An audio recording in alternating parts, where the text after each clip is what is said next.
Welcome to SR7 TV news బులెటిన్ల ముందుగా headlines. మహిళా రిజర్వేషన్ తక్షణం అవసరం, నారీ శక్తితో వికసిత్ భారత్ పిలుపు.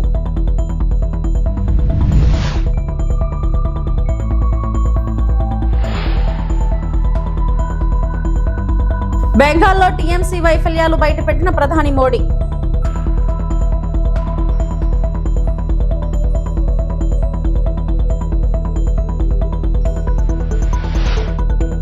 మీ భూమి మీ హక్కులో ఏపీ సీఎం చంద్రబాబు.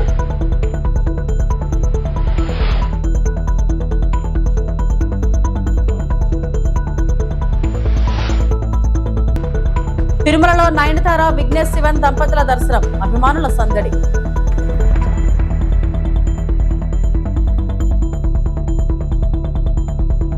శాసనసభలు మరియు పార్లమెంట్ లో మహిళలకు రిజర్వేషన్లు కల్పించడం అత్యవసరమని ఆయన స్పష్టం చేశారు. దేశ అభివృద్ధికి మహిళల పాత్ర కీలకమని, నారీ శక్తిని బలోపేతం చేస్తేనే వికసిత భారత్ లక్ష్యం సాధ్యమవుతుందని పేర్కొన్నారు. మహిళలకు రాజకీయ ప్రాతినిధ్యం పెరగడం ద్వారా సమాజంలో సమానత్వం, సుస్థిర అభివృద్ధి సాధ్యమవుతుందని తెలిపారు. మహిళల సాధికారత కోసం వెంటనే చర్యలు తీసుకోవాలని, ఈ విషయంలో ఆలస్యం చేయడం దురదృష్టకరమని హెచ్చరించారు. దేశ పురోగతికి మహిళల భాగస్వామ్యం మరింత పెరగాలని ఆయన పిలుపునిచ్చారు. भारत ने तय किया है कि 2047 में जब हमारी आजादी के 100 साल होंगे, तब तक हमने विकसित भारत बना के रहना है.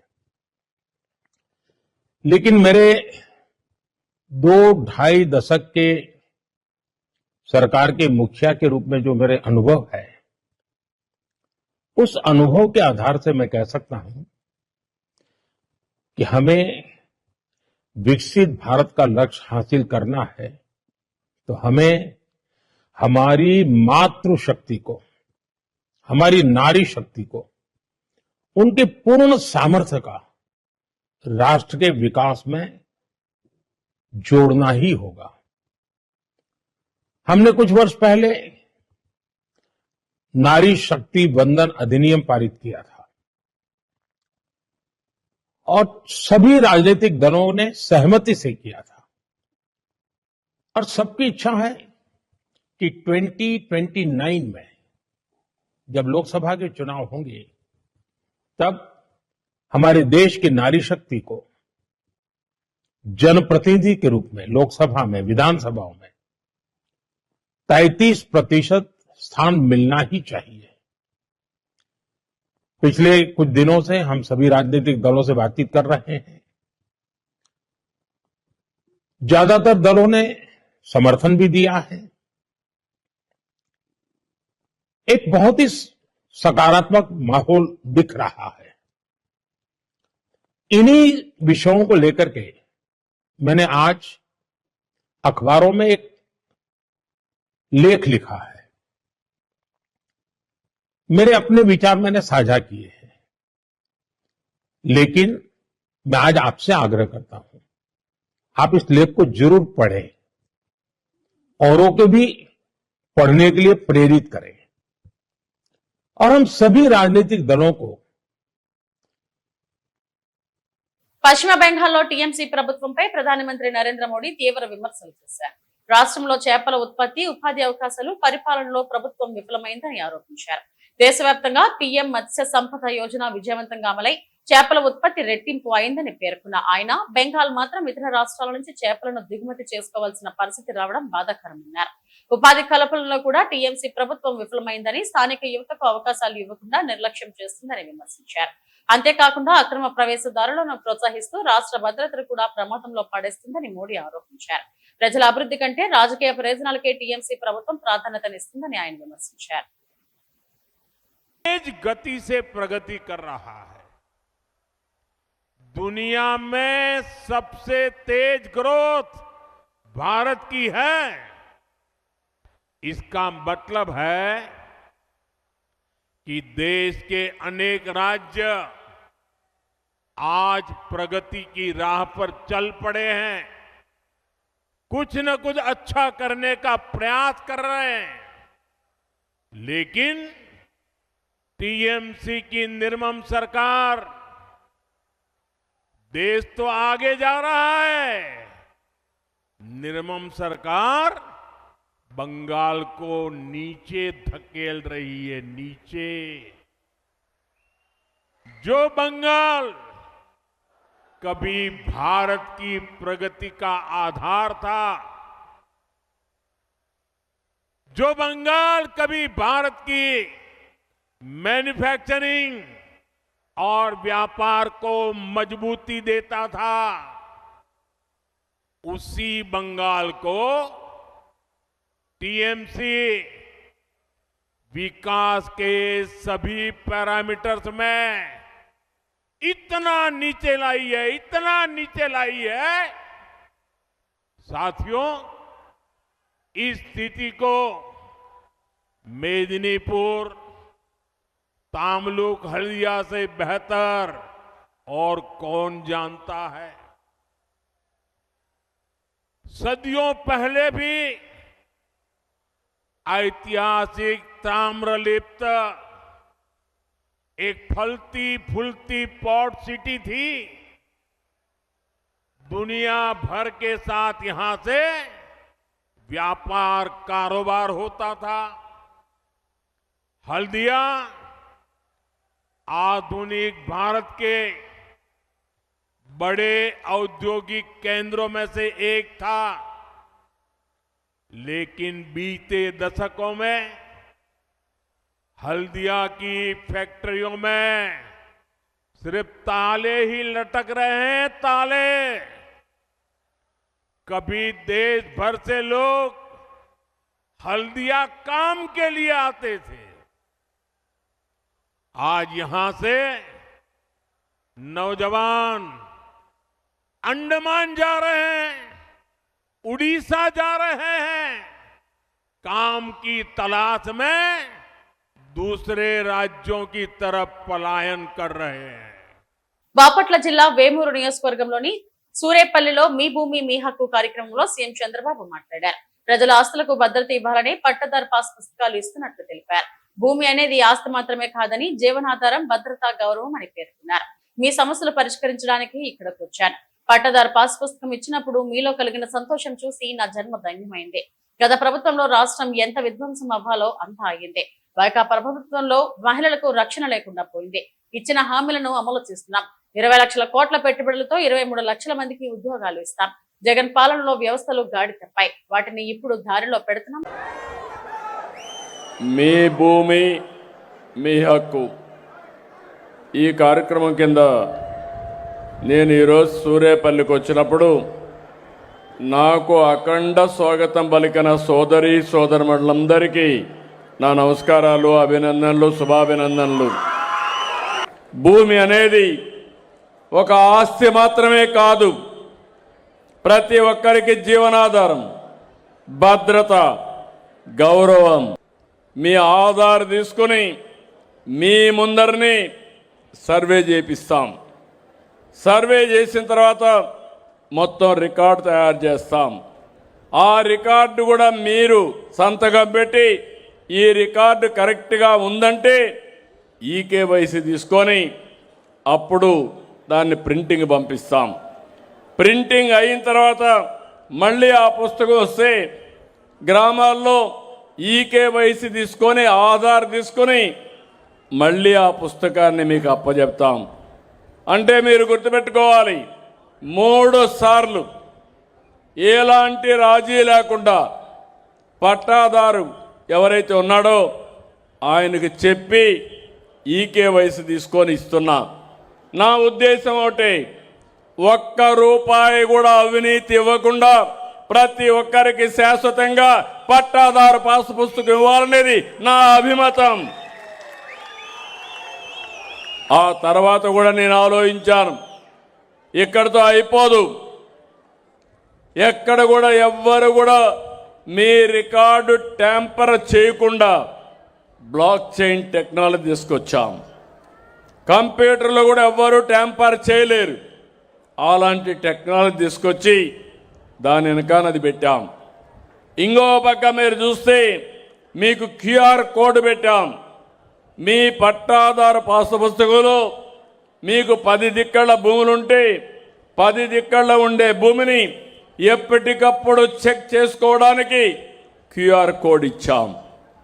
ఇవన్నీ కూడా ఆధార్ పెట్టి చేశాం. ఇంకో పక్క ఎప్పుడైనా మీరు బయట ఉండి మీ భూమి ఎవడైనా కొట్టేస్తారనుకుంటే అలాంటివన్నీ డిజిటల్లో లాక్ చేసుకోవడానికి ఫెసిలిటీ ఇచ్చాం. ఒక్కసారి మీరు చెప్పి నా భూమి ఎవడు రిజిస్ట్రేషన్ చేసుకోవడానికి లేదు, కొంతమంది కావాలని చనిపోయారని లేకుంటే ఏదో ఒకటి పెట్టి చేసేస్తున్నారు, అలాంటప్పుడు రికార్డులన్నీ లాక్ చేసుకునే ఫెసిలిటీ ఇచ్చాం. మళ్ళీ మీరు వచ్చి ఈ కేవైసీ ఇచ్చి తద్వారా ఆధార్ ఇచ్చిన తర్వాతనే ఆ లాక్ ఓపెన్ చేసే పరిస్థితి వస్తుంది. అంటే పగడ్బందీ వ్యవస్థకు శ్రీకారం చుడుతున్నాను. శాశ్వతంగా సమస్యలకు పరిష్కారం తీసుకుంటున్నాం. దీనివల్ల కొన్ని లక్షల మందికి మీ సమస్య పరిష్కారం అవుతుంది.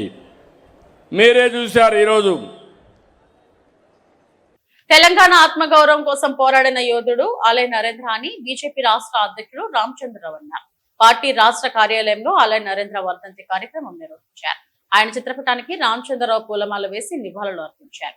ఈ సందర్భంగా మాట్లాడుతూ ప్రత్యేక తెలంగాణ కోసం పార్టీ పెట్టి ఆలయ నరేంద్ర ఉద్యమం చేశారని తెలంగాణ ఉద్యమంలో ముందు స్థానంలో ఉన్నటువంటి టైగర్ నరేంద్ర గారు ఈరోజు వారి యొక్క 12వ వర్ధంతి నాడు వారికి శ్రద్ధాంజలి అర్పించడం జరిగింది. మరి కాగజ్ నగర్ సిరిపూర్ కాగజ్ నగర్ ఎమ్మెల్యే అయినటువంటి పాల్వాయి హరీష్ బాబు గారు వారు కూడా ఉన్నారు. వారు ఇప్పుడే చెప్తా ఉన్నారు, కాగజ్ నగర్ మిల్స్ కానీ సిరిపూర్ మిల్స్ కానీ ఈ అన్నిటి కూడా వారు ట్రేడ్ యూనియన్ లీడర్గా ఉండే.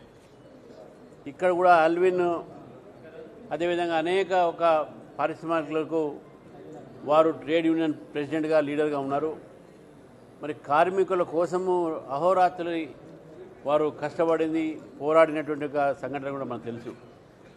హైదరాబాద్ నగరంలో ఆ రోజు ఉమ్మడి రాష్ట్రం ఉన్నప్పుడు ఇక్కడ కాంగ్రెస్ పార్టీ ఈ యొక్క ఎంఐఎంని బాగా రెచ్చగొట్టి ప్రోత్సాహంతో మత కల్లాలు అవుతున్న సమయంలో మరి ఓల్డ్ సిటీలో నరేంద్ర భాయ్ సాబ్ అనేటటువంటి పేరు నరేంద్ర గారు ఆ రోజు హిందువులకు అండగా ఉంటూ మరి మజ్లీస్లో ఒక దాడులను వారు ఎదుర్కొని హిందువులను రక్షించినటువంటి ఒక ఘనత వారిది.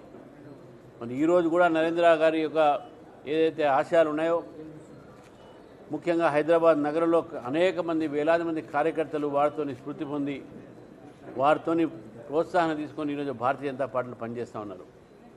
దేశం కోసము, ధర్మం కోసము, అదేవిధంగా హైందవ సంస్కృతి కోసము, హైందవుల కోసము పోరాడేటటువంటి ఒక నాయకుడు నరేంద్ర గారి యొక్క 12వ వర్ధంతి నాడు వారిని స్మరిస్తూ మరి కార్యకర్తలు వారి యొక్క ధైర్యాన్ని, వారి యొక్క పోరాటే లక్షణాన్ని మన అందరం కూడా దాన్ని మనము ఇవి నేర్చుకోవాలి, దాన్ని ముందుకు వారి ఆశయాన్ని ముందుకు తీసుకుపోవాలని చెప్పేసి కూడా ఈ సందర్భంగా వారి వర్ధంతి నాడు వారికి నివాళులు అర్పిస్తూ అనంతపురం జిల్లా తాడిపత్రిలోని శ్రీ చింతల వెంకటరమణ స్వామి గుడిలోని బృందావనం చారిత్రక ప్రాముఖ్యతతో వెలుగొందుతుంది.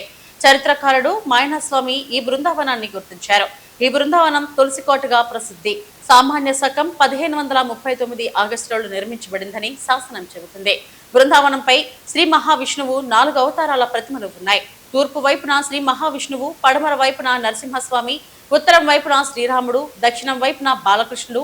ఇక్కడ వైష్ణవ సంకేతాలైన చక్రం, శంఖం, గదలతో పాటు శైవతత్వానికి ప్రతీకగా శివలింగం కూడా దర్శనమిస్తుంది. మైనాస్వామి ప్రకారం ఇది అచ్యుత దేవరాయల భక్తి మరియు సర్వమత సామరస్యానికి నిదర్శనం. తాడిపత్రి మున్సిపల్ చైర్మన్ జేసీ ప్రభాకర్ రెడ్డి, ఎమ్మెల్యే అస్మిత్ రెడ్డి ఈ సందర్భంగా బృందావనాన్ని పరిశీలించారు. మైనాస్వామి ఆలయ శిల్ప సంపదను, చారిత్రక శాసనాలను ప్రపంచానికి పరిచయం చేయాలని విజ్ఞప్తి చేశారు. అలాగే గరుడ సన్నిధిలో హంపి రాతి రథాన్ని పోలి ఉండే చిన్న ఆలయం, లేపాక్షి గోరంట్ల, కదిరి సోమపాలెం వంటి ప్రసిద్ధ ఆలయాలతో పోల్చదగిన శిల్ప సంపదను ఈ ఆలయం కలిగి ఉందని ఆయన తెలిపారు.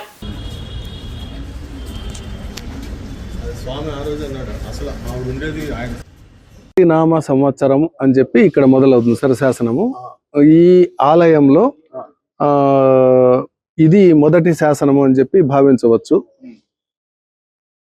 ఎందుకంటే ఈ వికారి నామ సంవత్సరము విజయనగర సామ్రాజ్యంలో అచ్యుత దేవరాయల కాలంలో వచ్చింది 1539లో. ఇక్కడ నిజ శ్రావణము అని చెప్పనని ఉంది. ఆ రోజు ఈ బృందావనము కట్టిన రోజు అని చెప్పి ఈ ఈ శాసనము చెబుతున్నది. మామూలుగా బృందావనము పూర్తి అయిందంటే మొత్తం ఆలయ నిర్మాణము సముదాయం మొత్తము పూర్తి అయింది అంటే 1539 నాటికి ఈ ఆలయము సంపూర్ణంగా వెలసిల్లింది అని చెప్పడానికి ఈ బృందావనం శాసనము నిదర్శనం అన్నమాట. తర్వాత బృందావనం కూడా విజయనగర సామ్రాజ్య శైలిలో చాలా ఒక అద్భుతమైన రీతిలో ఒక ఆలయం ఏ విధంగా ఉంటుందో ఆ విధంగా ఈ బృందావనాన్ని నిర్మించారు.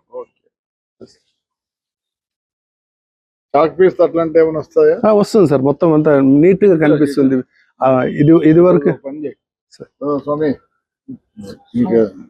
చేస్తే చాక్ పిస్తా వస్తుంది, ఏమొస్తుంది. తాడేపల్లిలోని వైఎస్ఆర్సీపీ కేంద్ర కార్యాలయంలో పార్టీ రాష్ట్ర పంచాయతీ రాజ్ విభాగం అధ్యక్షుడు వెన్నపోస రవీంద్రరెడ్డి మీడియాతో మాట్లాడారు. ఈ సందర్భంగా రాష్ట్రంలోని ప్రస్తుత రాజకీయ పరిస్థితులు, గ్రామీణాభివృద్ధి అంశాలపై ఆయన స్పందించారు. ప్రభుత్వ విధానాలపై విమర్శలు గుప్పిస్తూ గ్రామ స్థాయిలో ప్రజలు ఎదుర్కొంటున్న సమస్యలను ప్రస్తావించారు. రైతులు, గ్రామీణ ప్రజలకు న్యాయం చేయాలని, పంచాయతీరాజ్ వ్యవస్థను బలోపేతం చేయాలని డిమాండ్ చేశారు. వైఎస్ఆర్సీపీ ప్రజల పక్షాన పోరాటం కొనసాగిస్తుందని స్పష్టం చేశారు. తొక్కి పెట్టినటువంటి రాష్ట్ర ప్రభుత్వం వైఎస్ఆర్ కాంగ్రెస్ పార్టీ ఆధ్వర్యంలో పంచాయతీరాజ్ విభాగం తరపున అనేక రకాల విజ్ఞప్తులు, ధర్నాలు చేస్తే రిలీజ్ చేసినటువంటి ఆ డబ్బును ఏదైతే గ్రామాల్లో సర్పంచులు మౌలిక సదుపాయాల కల్పన కోసం డ్రింకింగ్ వాటర్ కావచ్చు, శానిటైజేషన్ కావచ్చు, ఇట్లా అనేక రకాలైనటువంటి గ్రామాల్లో కనీస సౌకర్యాల కల్పన కోసం ఖర్చు చేసినటువంటి డబ్బును వాస్తవంగా వాళ్ళ హక్కు చేసినటువంటి ఎవరైతే సర్పంచులు చేయించింటారో కాంట్రాక్టర్ ద్వారా ఆ డబ్బు రిలీజ్ చేయాల్సినటువంటి డబ్బును రాష్ట్ర ప్రభుత్వం ఎంపీడీఓల ద్వారా, డిప్యూటీ ఎంపీడీఓల ద్వారా, పంచాయత్ సెక్రటరీల ద్వారా అనేక రకాలైనటువంటి ఒత్తిళ్లకు గురి చేసి ఎక్కడ కూడా చిల్లి గవ్వ కూడా డ్రా చేయనీకోకుండా సర్పంచులకు మానసిక క్షోభకు గురి చేసినటువంటి ప్రభుత్వం ఈ కూటమి ప్రభుత్వం అని చెప్పి ఈ సందర్భంగా నేను గుర్తు చేస్తా ఉన్నా. ఏమయ్యా రాష్ట్ర ప్రభుత్వం ఏమైనా తన గంట రాష్ట్ర ప్రభుత్వం ఎక్కడైనా ఒక చిల్లి గవ్వ రిలీజ్ చేసిందా? కేంద్ర ప్రభుత్వం రిలీజ్ చేస్తే దాన్ని కూడా మీరు దారి మళ్ళించి తొక్కి పెడితే అనేక రకాలైనటువంటి పోరాటాల ద్వారా సర్పంచులందరూ కూడా కలిసి అనేక రకాల పోరాటాలు నిర్మిస్తే ఆ పోరాటాల ద్వారా వచ్చినటువంటి అకౌంట్లలో వాళ్ళ పడినటువంటి అకౌంట్లలో కూడా డబ్బుని డ్రా చేయనీకోకుండా ఈ రకమైనటువంటి క్షోభకు గురి చేయడం ఎంతవరకు సమంజసం అని చెప్పి ఈ సందర్భంగా చంద్రబాబు నాయుడిని, పవన్ కళ్యాణ్ని నేను ఈ సందర్భంగా ప్రశ్నిస్తా ఉన్నాం. ఏమయ్యా అర్థం ఉంది, ఏమైనా మీకు ఏమైనా బుద్ధి ఉందా, ఇదేనా సుపరిపాలన అంటే అని చెప్పి కూడా ఈ సందర్భంగా నేను అడుగుతా ఉన్నా. నగరాలు, పట్టణాల్లో చెత్త సమస్యకు పరిష్కారంగా దేశంలోనే మొదటి తాజా వ్యర్థాల ప్రాసెసింగ్ ప్రాజెక్టుకు రాష్ట్ర ప్రభుత్వం శ్రీకారం చుడుతుంది. ఇల్లు, దుకాణాలు, ఇతర వ్యాపార సంస్థల నుంచి రోజు సేకరించే చెత్తలో ద్రవ్య వ్యర్థాలు నుంచి సేంద్రియ ఎరువులు, ఘన వ్యర్థాల నుంచి 12 రకాల వివిధ వస్తువుల తయారీకి వీలుగా ప్రాజెక్టును రూపొందించారు.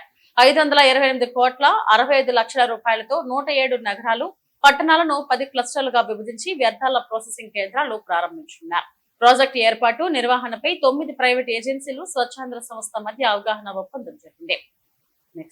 107 మున్సిపాలిటీలు, కార్పొరేషన్ల పరిధిలో ఫ్రెష్ వేస్ట్ ప్రాసెసింగ్ సెంటర్స్ ని ఏర్పాటు చేయబోతున్నాం. 528 కోట్ల 65 లక్షల వ్యయంతో ఆ ప్రాజెక్టుకి నాంది పలుకుతున్నాం.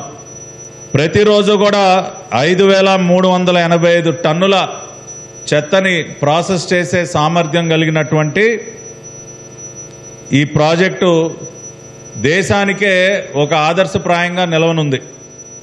వీటికి సంబంధించి మనం దాదాపుగా 10 క్లస్టర్స్ని ఏర్పాటు చేసుకోవటం జరిగింది. ఈ ఫ్రెష్ వేస్ట్ ప్రాసెసింగ్ సెంటర్స్ ద్వారా రేపటి రోజున ఆదాయాన్ని కూడా మనం సమకూర్చుకోబోతూ ఉన్నాం.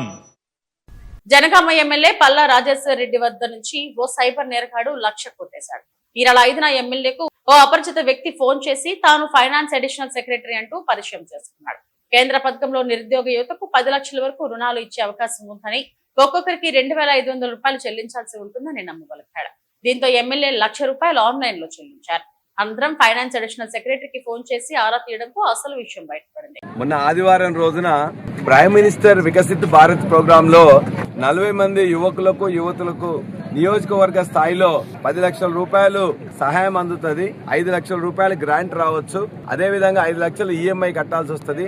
అదే రోజు లాస్ట్ డేట్ కాబట్టి అప్లికేషన్ డౌన్లోడ్ చేసుకోవాలంటే 2,500 రూపాయలు కట్టాలని చెప్పేసి వారు చెప్తే నేను ఏమీ ఆలోచించకుండా అంటే అనాలోచితంగా ఆ రోజు లాస్ట్ డేట్ అన్నారు కదా, మన యువతులకు లాభం జరగాలి, వాళ్ళు 2,500 కట్టడం ఏంటి, నేనే కడదామని చెప్పేసి అసలు ఏమీ ఆలోచించకుండానే నేను మా వైఫ్ దగ్గర నుంచి వెళ్ళి ఫోన్ పే అని ఉంటే ఆ ఫోన్ పే ద్వారా 40 మందికి సంబంధించిన 1,00,000 రూపాయలు చెప్పేసి కొట్టడం జరిగింది. అతను క్లియర్ గా చెప్పిండు, నేను ఫైనాన్స్ డిపార్ట్మెంట్ లో అడిషనల్ సెక్రటరీగా భార్య సుధారాన్ని కూడా గెస్టెడ్ ఆఫీసర్ అని చెప్తే ఏమీ ఆలోచించగానే నమ్మి మనం 1,00,000 రూపాయలు వేయడం అనేది జరిగింది. కాబట్టి ఇవాళ దాని వెంటనే మనం ఒక అర్ధగంట లోపలనే మా భార్య చెప్పిండ్రు ఇది నిజమేనా కాదో తెలుసుకోండి అని చెప్పేసి అంటే ఇమ్మీడియట్ గా నేను తెలుసుకున్నట్లయితే అతను ఫ్రాడ్ అని చెప్పి తెలిసింది. ఇమ్మీడియట్ గా పోలీసులకు ఇన్ఫార్మ్ చేస్తే ఆయన కర్ణాటకలో ఉన్నట్టు తెలిసింది. అదేవిధంగా ఇల్లు చూస్తేనేమో చెంచల్ కూడా ఆ జైలు దగ్గర ఎక్కడో ఇల్లు ఉన్నది. కాబట్టి సరే మనకేందంటే నియోజకవర్గానికి సంబంధించి ఏదన్నా 40 మంది యువకులకు వస్తున్న దాంతో మనం సహాయం చేయడానికి కోసం అని చెప్పేసి 2,500 40 మందికి చెప్పిన 1,00,000 రూపాయలు నేను ఆ prime minister Viksit Bharat programme లో అప్లికేషన్ డౌన్లోడ్ చేసుకోవడంతో పాటు మొదటి ఈఎంగా మనం కట్టాలని చెప్పేసి అంటే నేను వాళ్ళందరి తరఫున కట్టడం జరిగింది. కాబట్టి ఇందులో మోసపోయినాం. వెంటనే సైబర్ క్రైమ్ కి ఇన్ఫార్మ్ చేసిన వాళ్ళు ఆ డబ్బులన్నింటినీ కూడా ఆపేసిండ్రు. ఆ వచ్చే డబ్బులు మనకు రావాలంటే మళ్ళీ మనం పోలీసు వాళ్ళకు రాతపూర్వకంగా ఇవ్వాలి. కాబట్టి జూబ్లీహిల్స్ పోలీస్ స్టేషన్ లో రాతపూర్వకంగా ఇవ్వడం జరిగింది. పశ్చిమ గోదావరి జిల్లా నర్సాపురం మండలం వేములదేవి గ్రామంలో విద్యుత్ శాఖ అధికారుల నిర్లక్ష్యం. వేములదేవి గొంది మూలలో విద్యుత్ 11 kV లైన్లు వేస్తున్న క్రమంలో విద్యుత్ సరఫరా తీరు దయనీయంగా ఉంది. ఇక్కడ ప్రధాన వీధుల్లో విద్యుత్ స్తంభాలు లేకపోవడంతో ప్రమాదకరమైన విద్యుత్ వైర్లను వెదురు గెడలకు కట్టి తాత్కాలికంగా ఏర్పాటు చేశారు. గాలివాన వచ్చినా లేదా చిన్నపాటి ప్రమాదం జరిగినా భారీ ప్రాణ నష్టం సంభవించే అవకాశం ఉందని గ్రామస్తులు ఆందోళన వ్యక్తం చేస్తున్నారు. ఇటుగా వేములదేవి వెంకటేశ్వర స్వామి ఆలయానికి పెద్ద ఎత్తున భక్తులు నడిచి వాహనాలపై వెళ్తుంటారు. ఏదైనా ప్రమాదం జరిగితే బాధ్యత ఎవరిదని ప్రజలు ప్రశ్నిస్తున్నారు. ఇప్పటికైనా సంబంధిత అధికారులు స్పందించి తక్షణమే సిమెంట్ స్తంభాలను ఏర్పాటు చేసి ప్రమాదాన్ని నివారించాలని కోరుతున్నారు.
తిరుమల శ్రీవారిని సినీ నటి నయనతార, విఘ్నేష్ శివన్ దంపతులు దర్శించుకున్నారు. వైకుంఠ క్యూ కాంప్లెక్స్ ద్వారా ఆలయంలోకి వెళ్లిన వారు స్వామివారిని దర్శించుకుని మొక్కులు చెల్లించారు.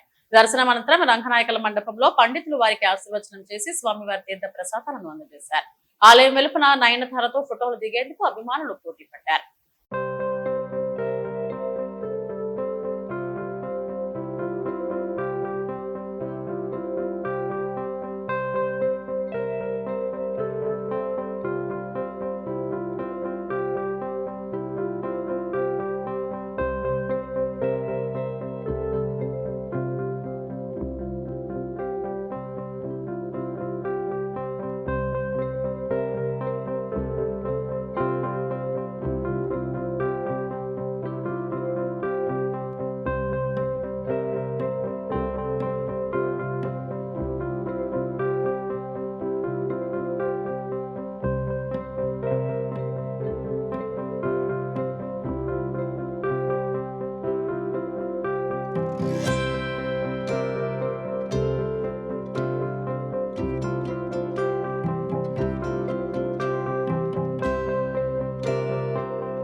ఇవి ఇప్పటివరకు నా బులెటిన్ అప్డేట్స్. నమస్తే.